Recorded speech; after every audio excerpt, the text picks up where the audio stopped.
morning, Townview. Welcome back to Chemistry Online. Actually, no. Today we're going to be talking about covalent bonds, but to understand covalent bonds, you have to understand ionic bonds.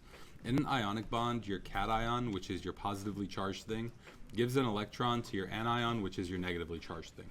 So here we have electron transfer. Electrons being transferred from the positive side to the negative side.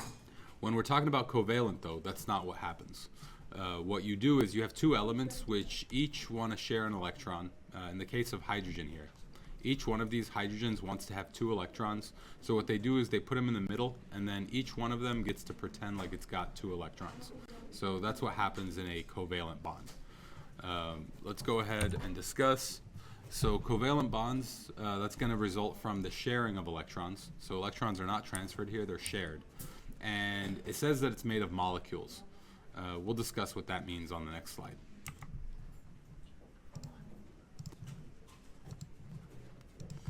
It says usually occurs between two nonmetals. Anytime we discuss covalent bonds, it's going to be nonmetals only. So nonmetals only. Okay, so nothing to write on this slide. So here we have molecules, and then here we have compounds. So anytime we discuss compounds, so let's look at the definitions. I'm going to zoom in so we can all see the definitions. So a compound is two or more different types of atoms that are chemically bonded together. And then molecules are going to be two or more atoms connected through chemical bonds. Their definitions very much interlap. The only difference between a compound and a molecule is compounds have to have different elements, whereas molecules can be the same element bonded to itself or bonded to other like elements. Examples of molecules that are not compounds are going to be O2 or H2 or Cl2 or C16 or S6. So anytime an element is just bonded to other elements like itself, those are going to be molecules that are not compounds. Every compound is a molecule. However, we typically distinguish between molecules and compounds based on the type of bond. So if something is covalently bonded, we typically refer to it as a molecule. If something is ionically bonded, for example, NaCl, sodium chloride, that's going to be often considered a compound, even though it's also considered a molecule. So if it's ionic, we call it a compound. If it's covalent, we call it a molecule. Let me change colors here. So ionic, we call it compound, and then covalent, we call it a molecule. Even though just know all compounds are molecules. So NaCl would fall under both categories, even though we would typically consider it a compound. H2O, water, we often refer to it as a water molecule, not a water compound, even though it does fall under both categories. It could be considered either. So covalent things we call molecules, ionic things we call compounds. Next thing you need to know are diatomic elements. So diatomic elements, what does that mean? So di means two, atomic means atom. So two atom elements. These are elements that are always found in pairs, and there's a total of 7 of them. If you look at your periodic table, most of them sit right next to each other. So you have nitrogen, oxygen, fluorine, chlorine, bromine, and iodine. And what's cool is that they make a 7 on the periodic table. So that's an easy way of remembering them. They're all sitting right next to each other. The one exception that's not with the rest is going to be hydrogen. And what's special about these elements is you're never going to find them solo unless they're bonded to something. For example, HCl, you have one hydrogen that's bonded to another chlorine. However, you're never going to come across a hydrogen if it's not bonded to something. So typically it's going to be bonded to another hydrogen, so H2. Nitrogen is N2, oxygen is O2, F2, Cl2, Br2, and I2. Now another thing to know about the 2 subscript is anytime you see a 2 next to something, you refer to it as a gas. So this is hydrogen gas, nitrogen gas, oxygen gas, fluorine gas, and so on. The diatomic elements are really important. They're going to matter all year long, so the faster you memorize them, the better off you're going to be. Alright, so we already discussed this, but here you have chlorines in a chlorine tank, and each one of these chlorines just wants 1 electron. So what's it going to do? They get really close together, and then they both get to pretend like they have an octet. So this chlorine has an octet, this chlorine has an octet, and that's going to be what we refer to as Cl2. Now, these two electrons in the middle we call a bonding pair, and then all these solo ones on the outside, I don't think they're labeled. So all of these solo ones that we see on the outside, or not solo, but in pairs, we call these lone pairs.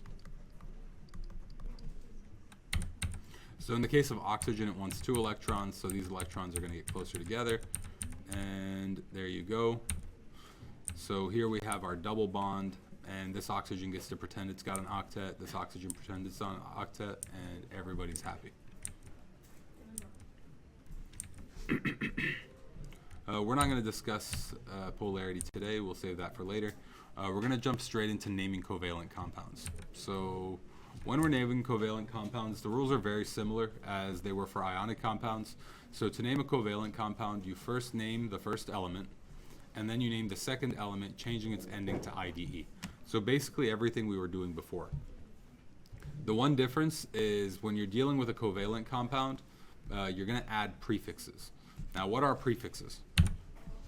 Prefixes are the words that come before the word, and these are the ones that you're going to need to write down. So pause for a second.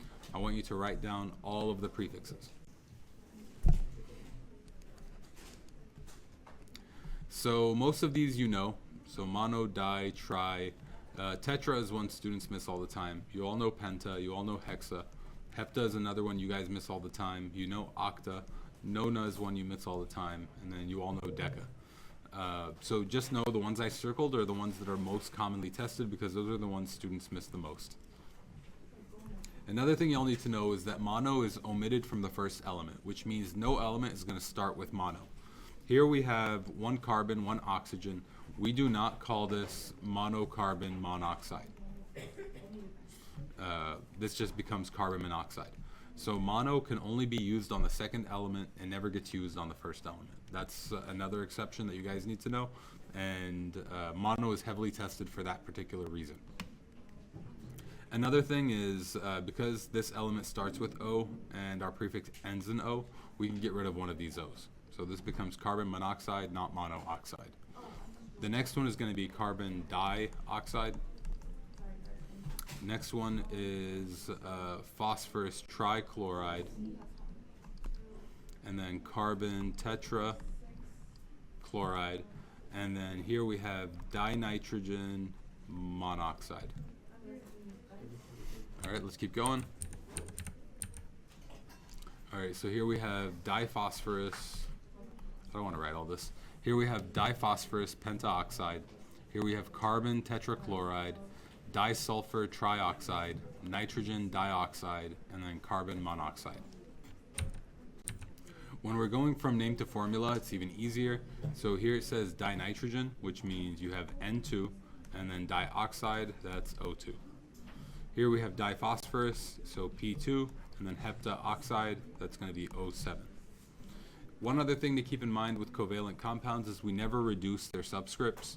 So N2O2 is very different from NO. Those are very different molecules. So we never reduce when it comes to covalent compounds. With ionic compounds, we always want to reduce. With covalent compounds, we never reduce. So what you see is exactly what you get. If you don't know how to do chemistry, hit that subscribe button. Let's go!